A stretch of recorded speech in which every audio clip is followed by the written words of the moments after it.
மறந்தும் கூட வரும் ஜனவரி 14ஆம் தேதியை தவறவிடாதீர்கள். அன்று போகி பண்டிகை வருகிறது.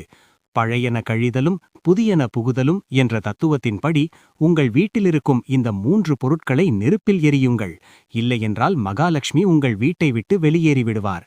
நீங்கள் முருக பக்தராக இருந்தால் உடனே இந்த வீடியோவை லைக் செய்துவிட்டு கமெண்டில் மற்றும் முருகா என்று பதிவிடுங்கள். மார்கழி மாதத்தின் கடைசி நாளான போகி என்று இந்த 3 பொருட்களை எரித்தால் உங்களை பிடித்த கஷ்டங்கள் இன்றோடு முடியும். முதலாவதாக, உங்கள் வீட்டில் நீண்ட நாட்களாக தேங்கிக் கிடக்கும் உபயோகமற்ற பழைய துணிமணிகள்.